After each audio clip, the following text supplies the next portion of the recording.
প্রধানমন্ত্রী হবে। কাকে চান প্রধানমন্ত্রী? কাকে চান প্রধানমন্ত্রী?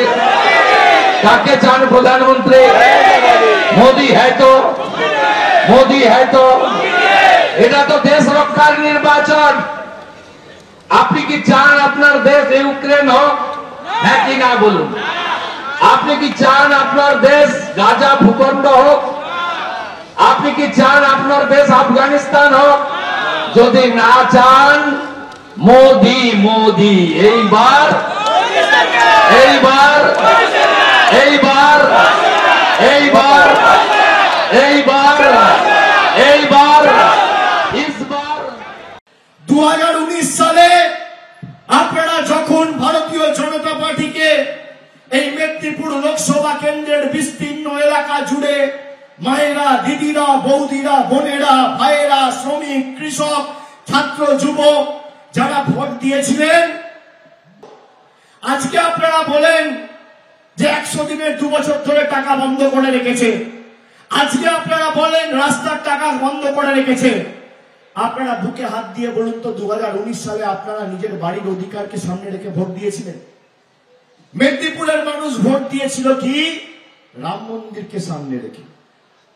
আজকে ভারতবর্ষে রাম মন্দির হয়েছে 3000 কোটি টাকা খরচা করে, গরিব মানুষের মাথার উপর ছাদ হয়নি। শিলিগুড়িতে সভা করে ভারতবর্ষের প্রধানমন্ত্রী বলেছে যে কেন্দ্র সরকার নাকি বাড়ির টাকা দিচ্ছে আর রাজ্য সরকার নাকি সেই টাকা আটকে রাখছে।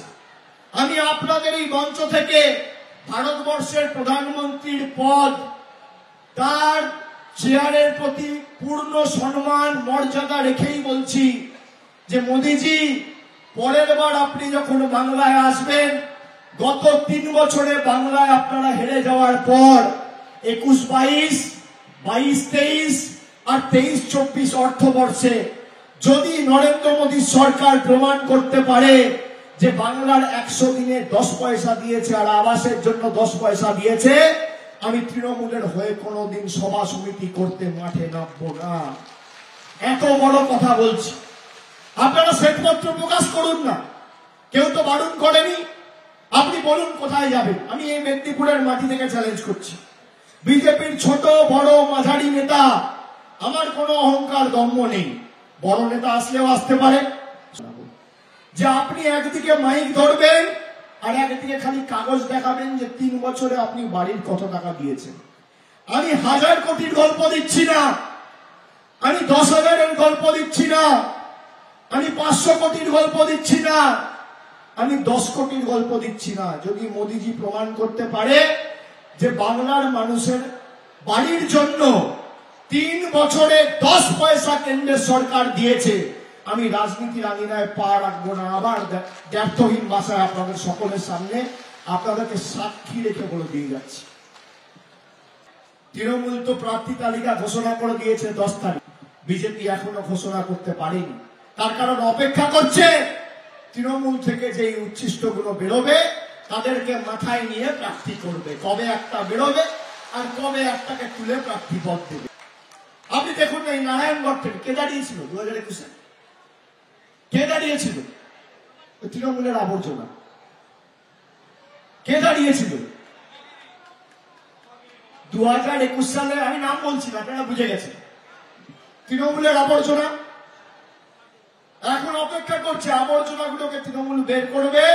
আমরা ত্যাগ করছি, ওরা গ্রহণ করছে, আমরা বর্জন করছি, ওরা গ্রহণ করছে। আপনি খালি শ্বেতপত্রটা আনুন যে 3 বছরে বাংলায় গোহারা হারার পর আপনি 10 পয়সা আবাসে দিয়েছেন আর মানরেগাতে দিয়েছেন 100 দিনে। যদি প্রমাণ করতে পারে, আমি তৃণমূলের হয়ে মানুষের কাছে সভা সমিতি করতে যাব না। এবার আপনারা বলুন কে সত্যি বলছে কে মিথ্যে বলছে? কার গ্যারেন্টি নেবেন, দিদি না মোদি? কি মায়েরা, কার গ্যারেন্টি নেবেন? যে আমার চ্যালেঞ্জ গ্রহণ করতে পারে না সে আপনাকে গ্যারেন্টি দেবে কি? আমি তো বলছি খালি তথ্যটা আনুন, কাগজ শ্বেতপত্র প্রকাশ করুন। যে আমার চ্যালেঞ্জ গ্রহণ করার সৎসাহস দেখাতে পারে না সে আপনাদের গ্যারেন্টি দিতে পারে কি মায়েরা? দিতে পারে? তাদের গ্যারেন্টি নেবেন?